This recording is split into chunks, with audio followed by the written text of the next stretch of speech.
नमस्कार, उत्तराखंड बुलेटिन में आप सभी का स्वागत है। मैं हूं आपके साथ निशा शर्मा। ये खबरों की शुरुआत करते हैं। सबसे पहली खबर बाजपुर से। बाजपुर में वरिष्ठ पुलिस अधीक्षक मणिकांत मिश्रा के नशा मुक्त अभियान के तहत बाजपुर पुलिस को एक बड़ी सफलता मिली है।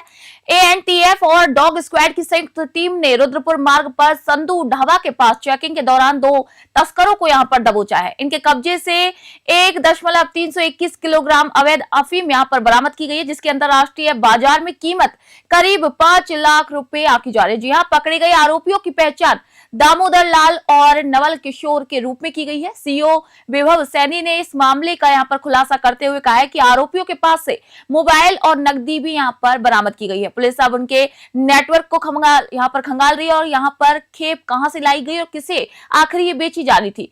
दोनों तस्करों को एनडीपीएस एक्ट के तहत जेल भी भेज दिया गया है। बाजपुर से सलीम रजा की रिपोर्ट आपको बता रहे हैं।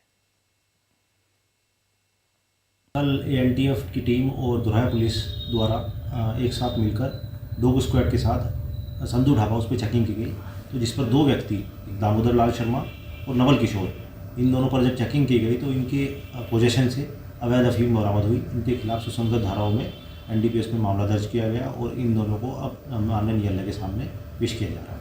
सर 1 किलो 321 ग्राम टोटल क्वांटिटी है जो दोनों अभियुक्तों से बरामद की गई। सर लगभग इसकी कीमत 5 लाख रुपये है।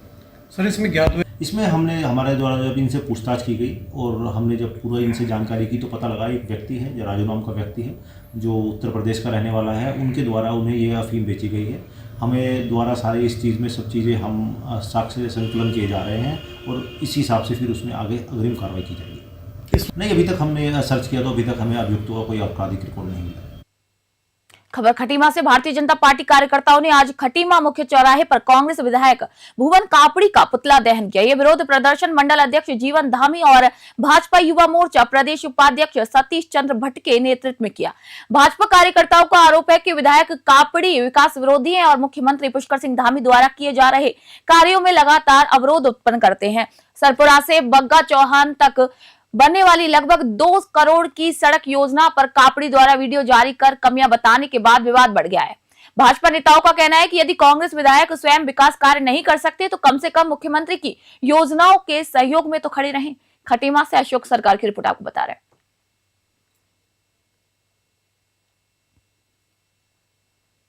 खबर हरिद्वार से। अंकिता भंडारी केस से जुड़े ऑडियो वीडियो प्रकरण में अभिनेत्री उर्मिला सनावर के बाद आज पूर्व विधायक सुरेश राठौड़ एसआईटी के समक्ष पेश हुए। गठित एसआईटी अधिकारियों ने लगभग 5 से 6 घंटे तक उनसे सवाल जवाब किए। पूर्व विधायक सुरेश राठौड़ ने कहा कि आज मुझे एसआईटी ने बुलाया था। मैंने अपने सामने मौजूद सभी तथ्य जांच टीम को सौंप दी और स्पष्ट कर दिया कि जब जब मेरी आवश्यकता होगी मैं जांच में सहयोग करूंगा। उन्होंने आरोपों को निराधार बताया और कहा कि यदि कोई दोषी होगा तो वह कानून के मुताबिक जाएगा। राठौड़ ने यह भी कहा कि हम न्यायालय में भी पूरा सहयोग करेंगे। हरिद्वार से तनवीर अली की रिपोर्ट आपको बता रहे हैं।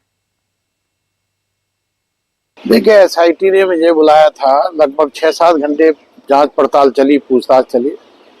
जो तथ्य मेरे सामने थे मैंने एसआईटी के समक्ष रख दिए और उनको जांच में पूरा सहयोग करने के लिए कह दिया। मैंने स्पष्ट कर दिया जब जब मेरी आवश्यकता होगी मैं आपका पूरा जांच में सहयोग करूंगा। न्यायालय में जाना होगा तो न्यायालय में जाऊंगा। जहां मेरी आवश्यकता होगी इस जांच में पूरा सहयोग करूंगा और कोई दोषी होगा तो वो इसमें जाएगा। मेरा बिल्कुल स्पष्ट है कि मैं उनको पूर्ण रूप से सहयोग करूंगा और आज भी मेरे से 6-7 घंटे अनगिनत प्रश्नों पर उन्होंने जांच पड़ताल की, पूछताछ की और मैंने सब स्पष्ट उनको बता दिया है। खबर डोईवाला से। अंकिता भंडारी हत्याकांड मामले को लेकर कांग्रेस लगातार सड़कों पर उतर रही है। डोईवाला में कांग्रेस ने अंकिता को न्याय 2 पदयात्रा निकाली, जिसमें पूर्व मुख्यमंत्री हरीश रावत के साथ सैकड़ों कार्यकर्ता यहां पर शामिल हुए हैं। पदयात्रा डोईवाला मुख्य बाजार क्षेत्र में हुई, जहां पर कार्यकर्ताओं ने वीआईपी कौन है, गटुट बटुट कौन है, अंकिता को न्याय 2 के यहां पर ऐसे नारे लगाए। इसी दौरान पूर्व मुख्यमंत्री हरीश रावत ने कहा कि अंकिता भंडारी की हत्या एक जघन्य अपराध है और दोषियों को सख्त सजा मिलनी चाहिए। उन्होंने मांग की कि पूरे मामले की जांच सुप्रीम कोर्ट के जज की देखरेख में हो ताकि न्याय सुनिश्चित किया जा सके। डोईवाला से आशीष यादव की रिपोर्ट आपको बता रहे हैं। उत्तराखंड जो है सड़कों पर है और ये बेटी की मृत आत्मा के लिए उस भावना के लिए न्याय मांग रहा है जिसने एक वीआईपी की हवस का शिकार होने से इनकार कर दिया और अपने प्राण दे दिए, उस बेटी के लिए न्याय मांग रहा है। कह रहा है कि वो जो बेटी की हवस के सौदागर थे उसको कानून के हवाले करो, और जिन्होंने उनको बचाने के लिए बुलडोजर में साक्ष्य नष्ट किए हैं उनके खिलाफ FIR करो, और सारे मामले की। अंकिता भंडारी हमारी बहन थी, हमारी बेटी थी, पूरे राज्य की बेटी थी, और उसमें जो नई चीज़ें खुलकर सामने आई हैं साफ स्पष्ट है, चाहे वो बीजेपी के ही लोग जिन्होंने उसका पर्दाफाश किया है वो बीजेपी के ही लोग हैं और किसी पार्टी के नहीं है। जब उन्होंने पर्दाफाश कर दिया है तो इस सरकार को क्या परेशानी है कि ये CBI जांच नहीं कराना चाहती। पूरे प्रदेश की जनता की मांग है, देश की जनता की मांग है कि आप इसमें CBI जांच करा दो, दूध का दूध और पानी का पानी हो जाएगा। पूरे प्रदेश में प्रदेश की मांग है आज की इसकी CBI जांच होनी चाहिए, या कोई सुप्रीम कोर्ट के सिटिंग जज की देखरेख में जांच होनी चाहिए। आज ये पूरा प्रदेश मांग कर रहा है, और कहीं ना कहीं ये आज पूरे उत्तराखंड की अस्मिता की लड़ाई है, जिसे पूरा प्रदेश सड़कों पर उतर के लड़ रहा है। सरकार को ये बात माननी चाहिए। आप सरकार अगर ये कहती है कि उनके किसी नेता इसमें कहीं पे भी इसमें सम्मिलित नहीं है, तो फिर क्या हर्ज क्या है CBI जांच कराने का। खबर दिनेशपुर से। मोहम्मद रफी की 101वीं जयंती के अवसर पर मुंबई के षण्मुखानंदा ऑडिटोरियम में मोहम्मद रफी यंग म्यूजिशियन सर्वश्रेष्ठ गायक अवार्ड से नवाजे गए युवा गायक मिरन राय का यहां पर दिनेशपुर पहुंचने पर भव्य स्वागत किया गया। स्थानीय नागरिकों, परिजनों और संगीत प्रेमियों ने फूलमालाओं से उनका अभिनंदन किया। दिनेशपुर में हरिदास मंडल के कार्यालय में आयोजित कार्यक्रम में रंगकर्मी मनोज राय और समाज सेवी हरिदास मंडल ने इस उपलब्धि को क्षेत्र के लिए गर्व का विषय बताया। मिरन राय ने कहा कि इस सम्मान का श्रेय वे अपने परिवार और क्षेत्रवासियों को देते हैं। उन्होंने कहा कि संगीत उनका बचपन का शौक रहा है और मेहनत के बल पर उन्होंने मुंबई तक का यहां पर सफर तय किया। दिनेशपुर से राहुल विश्वास की रिपोर्ट आपको बता रहे हैं।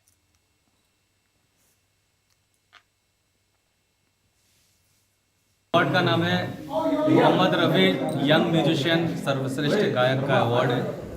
जो ये अवार्ड पूरे देश में जो अच्छे गाने वाले हैं, रफी साहब को बहुत अच्छे लेवल पे गाते हैं। 20 से ऊपर सिंगरों का चयन हुआ था और ये 3 महीने प्रोग्रेस चला। उसके बाद मेरे नाम की घोषणा हुई। उसके बाद मुझे ईमेल द्वारा पता चला कि मुझे अवार्ड मिलने जा रहा है 24 दिसंबर 2025 को, जिस दिन रफ़ी साहब का बर्थडे हो। उसी खास मौके पे मुझे ये अवार्ड दिया गया और मैं अपने परिवार, अपने माँ पिता, अभी पत्नी, अपने बड़ों का, अपने क्षेत्रवासी सभी के आशीर्वाद, जो मेरे शुभचिंतक हैं, उन सभी को धन्यवाद देना चाहता हूँ। सभी के आशीर्वाद के फलस्वरूप ये संभव हो पाया कि ये। देखिए, मैं आज मुझे इतने एक भव्य आयोजन करने का मौका मिला, जो कि बहुत कम समय में हमने किया। आज हमारे क्षेत्र से पूरे देश में मोहम्मद रफ़ी के अवार्ड के नाम से आज हमारे क्षेत्र के मिरन रॉय जी को जो अवार्ड दिया गया, तो इसके लिए बहुत ही इन्होंने इतने कठिन साधना करके इस लेवल को अचीव किया है। तो मैं अपने युवा क्षेत्र, हमारे क्षेत्र के जितने युवा भाई हैं और सभी वर्ग के लोग हैं, उनसे जो भी जिसके अंदर जो कला है उस पर वो कितना प्रखर करें, निखार के अपने आप को प्रस्तुत करें, जिससे अपने क्षेत्र का नाम रोशन करें और बाकी गलत जितनी भी गतिविधियां हैं उससे हमारा युवा दूर रहे। वो अपने टैलेंट को आगे कैसे ले जाएं, उसी पे काम करें। यही सभी युवाओं से मेरा अनुरोध है। हर बच्चे में हर एक गुण होता है। हमें बच्चों का जो गुण है उस गुण को अगर हम सींचते रहें, चाहे वो कला में हो, चाहे वो विज्ञान में हो, चाहे वो अन्य शिक्षा में हो, चाहे वो खेल में हो, यदि हम उस बच्चे को अगर उसी दिशा में थोड़ा सा प्रेरित करें तो बच्चे की जो प्रतिभा है वो निखर के आएगी।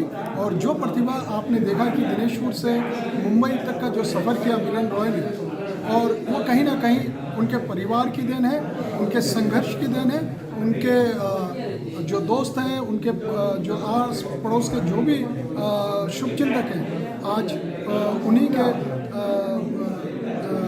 कृपा से, उन्हीं के आशीर्वाद से आज उन्होंने इतना बड़ा मुकाम पाया है।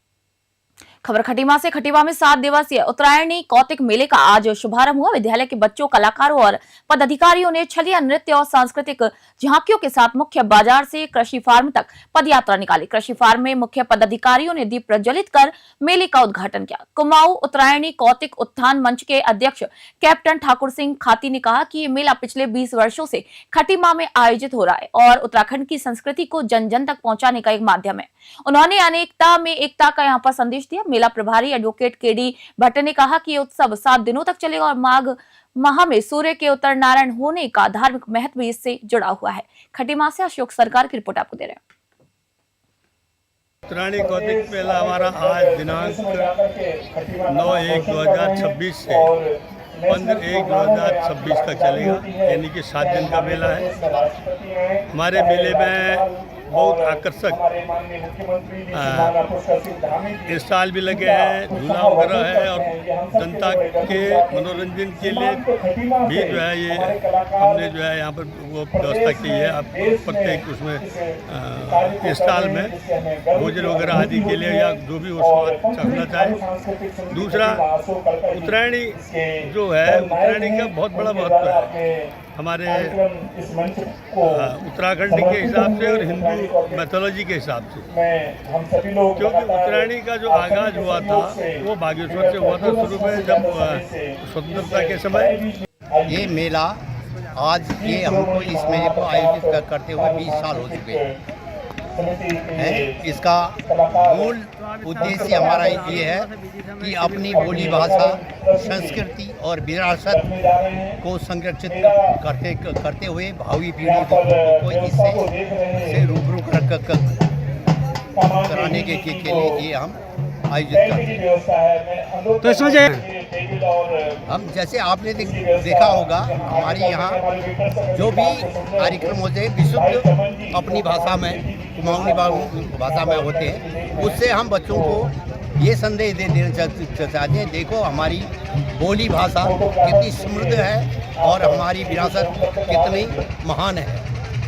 तो इसमें कार्यक्रम पूरे 7 दिवसीय है। आज से लेकर 9 तारीख से लेकर के 15 तारीख तक रेगुलर चलेगा। और क्या क्या कार्यक्रम होंगे? सांस्कृतिक, अब मेन हमारा जो मोटो है वो सांस्कृतिक थीम जो है, सांस्कृतिक लोकगीत और लोकगीत के ऊपर आधारित। उत्तराखंड बुलेटिन में फिलहाल इतना ही। नई अपडेट और जानकारी के लिए देखते रहिए न्यूज़ 21। मैं निशा शर्मा फिलहाल आप सभी से इजाजत चाहती हूँ।